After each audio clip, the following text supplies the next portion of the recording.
Well, Stephen, thank you for coming today. Appreciate the opportunity to get to have a conversation about a fascinating part of our history. Hey, it's a privilege. Good to be with you. You know, we're coming up on Thanksgiving, and there's so much history around Thanksgiving.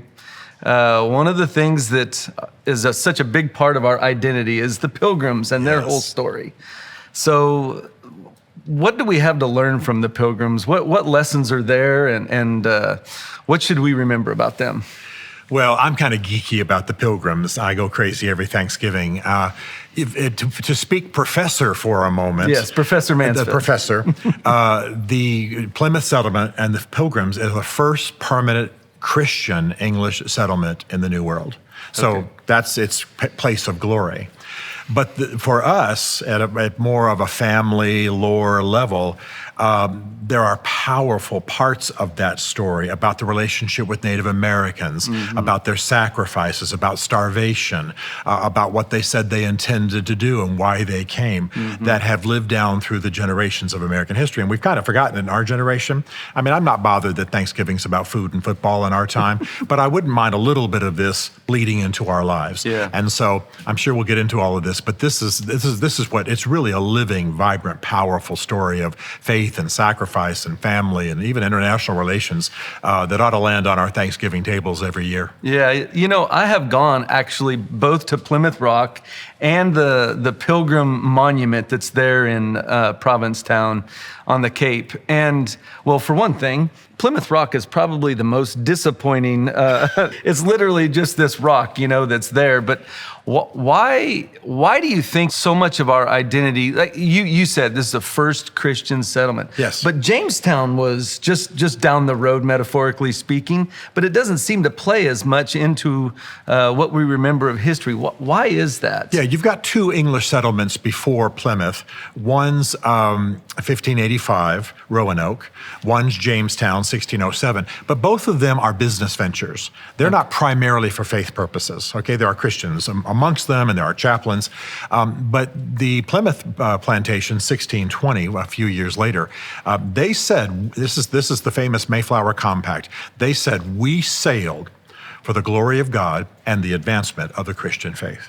They were doing fine in Europe. They weren't persecuted. We'll talk about the story in a minute, but where they ended up, they weren't. They could have lived for the rest of their lives, but they sailed to the New World for the cause of the gospel. So it's a real powerful thing. And by the way, let me circle back just for a moment. I'm here to knock some myths in the head. Please do. And what's funny is you have this awesome story, and then you have the Madison Avenue PR version of the story, which includes Plymouth Rock. We have no idea where the Pilgrims first put their foot in the New World.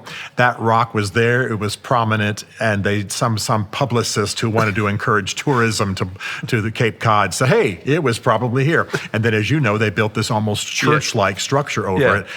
Caca. Remember this word with me, caca. Okay. It ain't true. Okay. So yeah, I'm actually glad you were disappointed because it ain't part of the story.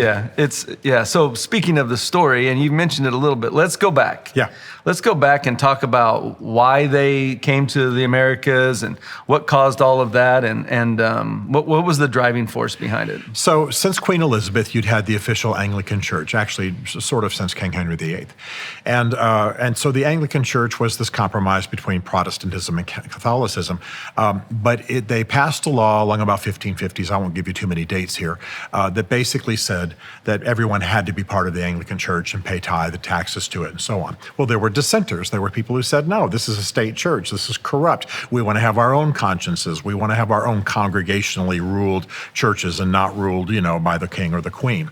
And so they began to break away. Well, they were persecuted. So there was a congregation up in Scrooby, England. I've had history students write Scooby-Doo, England, and that didn't work out real well for them on their grade. But Scrooby, England, and they were really heavily persecuted. So they finally decided to go where there was a measure of religious liberty, even though their lives would be hard, and they went to Holland. They went to Holland, We use Netherlands as the name now, but back then it would have been Holland. And they went to a place called Leiden. So Leiden, Leyden, Holland, would have been about 1608, okay? And they began to set up new lives. Now, some of them did well because they had certain gifts and skills, and others had to start working in labors that they weren't used to, the Dutch dairy farms and their seafaring ways and ships and all that. And it was really hard, really hard.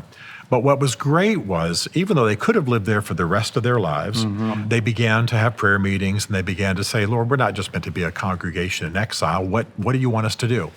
And we have their journals, so we know what they wrote about. And they said, we are increasingly having a burden to take the gospel to the natives of the New World. Now I'm partially Native American, so this moves me.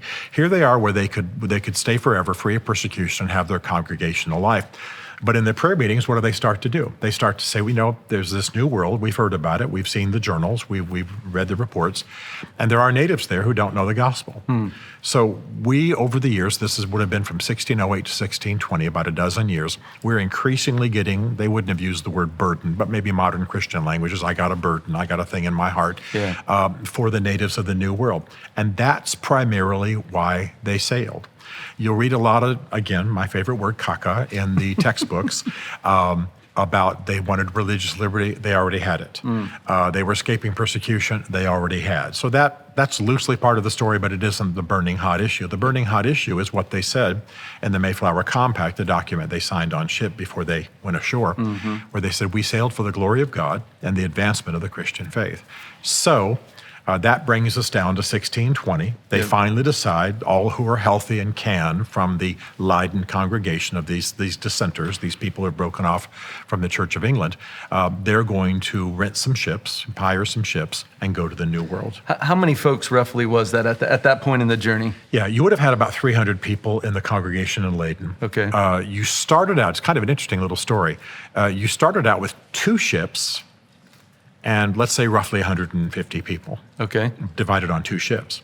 The Speedwell and the Mayflower. The Mayflower was about the size of a volleyball court. Okay, not very big at all. Yeah. And it was a wine barge, and it had been around for a while. You know, she was in her... A little long in the her tooth. dotage, as they would. She was older. So they set sail in 1620, but the Speedwell began to take on water right off the coast of England.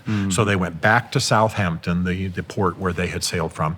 They left the Speedwell there. They determined that she was unworthy. The sailors will tell you she had too much sail, and the mast was breaking the bow, breaking the undercarriage. So finally, too many people get on the Mayflower. So you got about 100, you may have as many as 120 people on the Mayflower in a ship no bigger than a volleyball court. Think about 120 people. You know, we watch 4 people play sand volleyball, but 120 people, think about that. And that's what sails to the New World in 1620. And they sail too late in the year. All this messing around, sailing back to the shore, having to put people on board. Some people go, well, hey, God's obviously not in this. I'm not going, so they go home. You know, you have all this folderol going on. Finally, the Mayflower sails, but it's late in the year. And this is going to be a major part of the story.